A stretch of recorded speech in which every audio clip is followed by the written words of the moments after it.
Hello बच्चों, तो इस साल के बोर्ड एग्जाम के लिए most important derivations and most important topics बता रहा हूं मैं एलसी विज्ञान के चैनल पे। इस चैप्टर में मैं आपको बताऊंगा चैप्टर नंबर 13 न्यूक्लियाई के मोस्ट इंपॉर्टेंट टॉपिक और न्यूमेरिकल कौन कौन से करके जाने। इससे पहले भी मैं 1 से लेके 12 तक के चैप्टर के वीडियोस बना चुका हूं। अगर आपने अभी तक कुछ नहीं पढ़ा है तो उन वीडियोस को जाके देखिए और इजिली जो जो टॉपिक मैंने कहे उतना लिख के प्रैक्टिस कर लीजिए, आपके 90+ स्कोर हो जाएंगे, इसी गारंटी मैं लेता हूँ। देखो भाई, इस चैप्टर यानी कि न्यूक्लियाई में जो न्यूमेरिकल और इंपॉर्टेंट पार्ट है वो बताने जा रहा हूं मैं आपको। देखो, सबसे पहले रेडियस ऑफ न्यूक्लियस। बच्चे इसको अंडर एस्टिमेट करते हैं कि इस टॉपिक को पढ़ते ही नहीं, इस फॉर्मूले को पढ़ते ही नहीं। एनसीईआरटी का एक लाइन का फॉर्मूला है भाई साहब, एमसीक्यू में सीधे सीधे उठ के आएगा। ये आएगा तो एमसीक्यू में आएगा बच्चों। और एमसीक्यू में फॉर्मूला क्या था इसमें, अगर कोई न्यूक्लियस है, मान लो आपके पास न्यूक्लियस जिसका रेडियस है आर, तो एनसीईआरटी ने इस रेडियस आर का फॉर्मूला दे रखा है।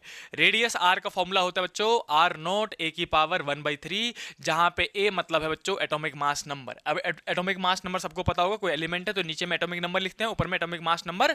यानी कि एग्जांपल के लिए मैं कहता हूं कि कैल्शियम है तो कैल्शियम का क्या लिखते हो आप, 2040, तो जो 40 है वो ए है हमारा, है ना। तो एटॉमिक मास नंबर। अब कुछ बच्चे कंफ्यूज हो जाते हैं, भैया 1/3 कैसे सॉल्व करें। 1/3 कैसे सॉल्व करोगे बच्चों, हमेशा वो परफेक्ट क्यूब देंगे। जैसे एग्जांपल के लिए एटॉमिक मास नंबर देंगे 8 दे दिया, तो 8 किसका है, तो 2 का क्यूब है, तो आप क्या लिखोगे इसको, 8 को 2 का क्यूब इंटू में 1/3, 3 से 3 कट के 2 बच जाएगा बस। ऐसे करके ए के मास 125 दे सकते हो जो कि 5 का क्यूब है, समझ लो। 27 दे सकते हो जो कि 3 का क्यूब है। तो ऐसे परफेक्ट क्यूब दिया जाएगा, आप वो जिसका परफेक्ट क्यूब हो उसका क्यूब करके 1/3 से काट दो।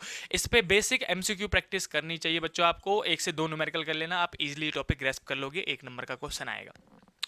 इसके बाद अगर मैं कहूं बच्चों इंपॉर्टेंट टॉपिक, अच्छे से मोस्ट इंपॉर्टेंट टॉपिक में से एक, तो वो है बच्चों ये वाला टॉपिक जो कि है बाइंडिंग एनर्जी और न्यूक्लियर फोर्स। ये टॉपिक कहीं ना कहीं आपको एग्जाम में दिख जाएगा कि बाइंडिंग एनर्जी पूछा गया है कि न्यूक्लियर फोर्स पूछा गया, ज्यादा नहीं है। एनसीईआरटी का मतलब एक इस साइड का एक इस साइड का, पूरा देखा जाए तो एक पेज का टॉपिक है ये। सिर्फ एनसीईआरटी पढ़नी बच्चों इस चैप्टर के लिए, याद रखना सिर्फ एनसीईआरटी।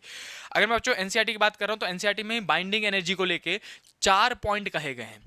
वो 4 पॉइंट कौन कौन से आपको पता होना चाहिए। सबसे पहला पॉइंट था कि ये न्यूक्लियर फोर्स क्रिएट करता है जो कि न्यूक्लियॉन्स को होल्ड करके, यानी प्रोटॉन्स को होल्ड करके रखता है। दूसरा क्या था कि एटॉमिक मास नंबर 30 से 170 के बीच में बहुत ज्यादा स्टेबल होता है। 30 से नीचे वाले न्यूक्लियर फ्यूजन करते हैं, 170 से ऊपर वाले न्यूक्लियर फिजन करते हैं। तो 4 पॉइंट्स एनसीईआरटी ने लिखे हैं, वही एनसीईआरटी का मैं आपको यहाँ पे पेज भी दिखा दे रहा हूँ कौन सा पढ़ना है।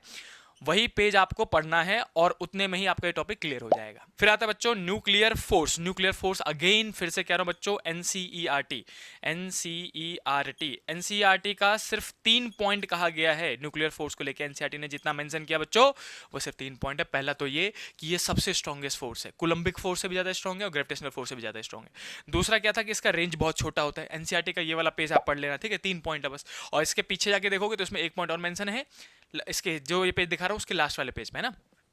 उस पर यह मेंशन है कि ये बराबर फोर्स लगाता है, चाहे प्रोटॉन प्रोटॉन के बीच में लगाए, चाहे प्रोटॉन न्यूट्रॉन के बीच में लगाए, चाहे न्यूट्रॉन न्यूट्रॉन के। तो ये 3 पॉइंट है बच्चों न्यूक्लियर फोर्स को आपको पढ़ लेना चाहिए ताकि एग्जाम में लिखने को आए तो आप लिख सको वर्डिंग के साथ। और दोनों में ग्राफ है, बाइंडिंग एनर्जी में भी ग्राफ है बच्चों और न्यूक्लियर फोर्स में भी ग्राफ है। ये जो 2 ग्राफ मैं आपको यहाँ दिखा रहा हूँ, यही 2 ग्राफ आपको बनाना आना चाहिए। न्यूक्लियर फोर्स वाला नीचे वाला जो ग्राफ है वो बहुत बार पूछा गया है और एक बार तो बोर्ड एग्जाम में सीधे सीधे ड्रॉ करने के लिए दे दिया था। तो ये हो गया बच्चों इंपॉर्टेंट टॉपिक में से एक। एनसीईआरटी का एक पेज पढ़ोगे सही से, आपको ये पूरा टॉपिक क्लियर हो जाएगा। और बच्चों आप चाहते हो कि 90+ स्कोर करूं तो जितना टॉपिक मैं बता रहा हूं उतना टॉपिक आप रटते चलना, ठीक है। लिख लिख के प्रैक्टिस करना बच्चों, ऐसे हवा में नहीं कि अच्छा मेरे को पता चल गया। बच्चों लिख लिख के प्रैक्टिस करोगे तो ही जाके एग्जाम में लिख पाओगे सही से, और लिखने के नंबर मिलते हैं भाई साहब बोर्ड में। तो फोर्थ और इंपॉर्टेंट टॉपिक में से एक, इंपॉर्टेंट किसके लिए, न्यूमेरिकल वाइज। न्यूमेरिकल अगर सेक्शन सी में बच्चों आया इस चैप्टर से तो सिर्फ एक ही टॉपिक आ सकता है, वो है nuclear fission and nuclear fusion. जितना भी टॉपिक मैं आपको बता रहा हूँ ये सारे लेटेस्ट सिलेबस के हिसाब से है। जो सिलेबस रिड्यूस हो चुका है उसको नहीं पढ़ना, टाइम वेस्ट नहीं करना, लास्ट टाइम चल रहा है बच्चों। तो स्पेसिफिक रहना और जितना बताया जाए उतना लिख लिख के प्रैक्टिस करने की हो रही है बच्चों। न्यूमेरिकल आएगा न्यूक्लियर फिजन और न्यूक्लियर फ्यूजन पे। कोई सा भी मैं कहूंगा बच्चों एनसीईआरटी के एक्सरसाइज के क्वेश्चन जो मैं अभी बताने वाला हूं वो आप प्रैक्टिस कर लेना। एनसीईआरटी से ऊपर नहीं जाना बच्चों इस चैप्टर के लिए, वरना टाइम वेस्ट होगा आपका। देखो एनसीईआरटी में ही अब कोई इसमें न्यूमेरिकल कैसा आएगा, कुछ भी कोई भी क्वेश्चन दे देंगे रैंडम। फॉर एग्जाम्पल मैं हीलियम 13 सॉरी हाइड्रोजन 13 और हाइड्रोजन 13 को कंबाइन करके कोई सा भी इक्वेशन बना दे रहा हूँ रैंडम की हीलियम 24 बन गया और कितने हो गए 6, तो प्लस में 2 न्यूट्रॉन निकल गया, ऐसे करके दे दिया मैंने आपको। और मैं आपको इसमें क्वेश्चन में अगर आप एनसीईआरटी देखोगे तो उसमें दिख जाएगा आपको, उन्होंने मास दे रखा होगा, मास H13 का, मास हीलियम 24 का, ऐसे करके मास गिवन होता है, मास ऑफ न्यूट्रॉन का, सबका मास दे रखा होता है ऐसे करके कि इसका मास 3 पॉइंट समथिंग 04 कुछ भी है, इसका 4 पॉइंट समथिंग करके दे रखा होगा, इसका 1 पॉइंट समथिंग करके दे रखा होगा।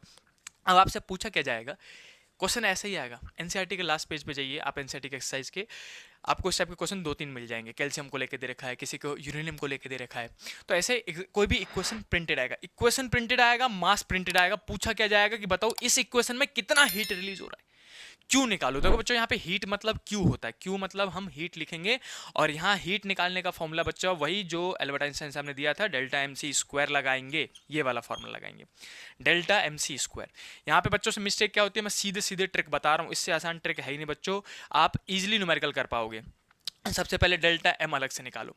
डेल्टा एम कैसे निकालोगे बच्चों, तो डेल्टा एम निकालने के लिए आपको करना क्या है कि mass of reactant minus mass of product करना है बस।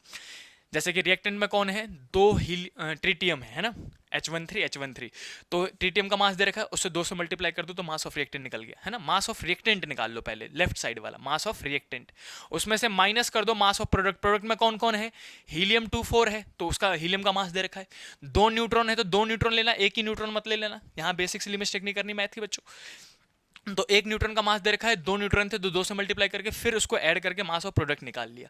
जहां आप डेल्टा एम निकाल लो, हीट निकालने के लिए बच्चों सीधे सीधे डेल्टा एम जो भी यहाँ पे आया इनटू में 931.5 931.5 से मल्टीप्लाई कर देना बच्चों, आपका आंसर आएगा मेगा इलेक्ट्रॉन वोल्ट में, यूनिट लिखना कंपलसरी है, सीधे सीधे आंसर निकल जाएगा। जैसे एग्जाम्पल के लिए कहूँ बच्चों, मान लीजिए यहाँ पे डेल्टा एम की वैल्यू आई आपके पास 0.046, ऐसे करके रैंडम। एक चीज और, पॉइंट के बाद कम से कम 3 से 4 डिजिट काउंट करने पड़ते हैं इस न्यूमेरिकल में, तो घबराना नहीं, आराम से तसल्ली से माइनस करना, वहां मिस्टेक मत करना बच्चों। मान लेते हैं डेल्टा एम इतना आया, तो मैं क्या करूंगा, डेल्टा एम को मल्टीप्लाई कर दूंगा 931.5 से, और जो आंसर आएगा उसको लिख दूंगा मेगा इलेक्ट्रॉन वोल्ट में आया है। अगर आपको दिक्कत हो रही है मल्टीप्लाई करने में तो आप 0.5 भी गायब कर सकते हो, 931 से मल्टीप्लाई कर देना। सबसे आसान ट्रिक बता रहा हूं बच्चों, इससे आसान ट्रिक है ही नहीं अवेलेबल। और एनर्जी की यूनिट लिखना मत भूलना, mega electron volt, MEV as it is लिख के आ जाना है। डेल्टा एम निकालो, 931.5 से मल्टीप्लाई कर दो, यूनिट लिख दो MEV, बस एक न्यूमेरिकल आएगा 3 मार्क्स का, 3 मार्क्स का न्यूमेरिकल ये आना ही आना है बच्चों। इसके बाद अगर कहोगे भैया बताओ एक और टॉपिक बता दो लास्ट, जो कि पढ़ के जाना चाहिए था कि एक भी क्वेश्चन ना छोड़ सको इस साल के बोर्ड एग्जाम में, मेरे 90+ सिक्योर हो जाए, 200% गारंटी, तो मैं कहूंगा बच्चों इक्वेशन ऑफ डी के पढ़ के जाना, वो भी एनसीईआरटी से। इस साल के नई वाली एनसीईआरटी में देखोगे तो इतने से, जितना मैं बता रहा हूँ इतने से पैराग्राफ में पूरा डीके कंप्लीट कर दिया उन्होंने, जो कि मैं आपको यहाँ दिखा भी दे रहा हूँ। ये वाला जो टॉपिक है बच्चों इतने में ही है। डीके 3 टाइप के होते हैं, अल्फा डीके, बीटा डीके और गामा डीके। इन तीनों डीके में किस डीके में क्या निकलता है बस इतना पता करना है। अल्फा डीके में हीलियम निकलता है, अल्फा पार्टिकल। बीटा डीके में इलेक्ट्रॉन और पॉजिट्रॉन्स निकलते हैं, बस पता होना चाहिए। इक्वेशंस अगर आपको याद हो पाए तो बहुत बढ़िया है। और गामा डीके में सिर्फ एनर्जी निकलती है, गामा रेडिएशंस निकलती हैं।